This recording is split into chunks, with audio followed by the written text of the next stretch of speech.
Sa aking mga kabata ni Dr. Jose Rizal, kapag ka ang bayay sadyang umiibig sa kanyang salitang kaloob ng langit, sanlang kalayaan nasa ring masapit, katulad ng ibong nasa himpapawid.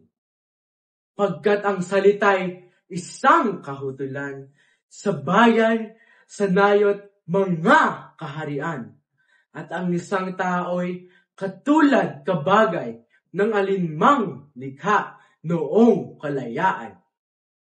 Ang hindi magmahal sa kanyang salita, mahigit sa hayop at malansang isda.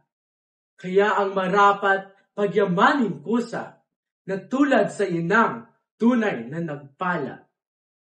Ang wikang Tagalog tulad din sa Latin, sa Ingles, Kastila at salitang Anghel, sa pagkang poong maalam tumingin, ang siyang naggawad, nagbigay sa atin.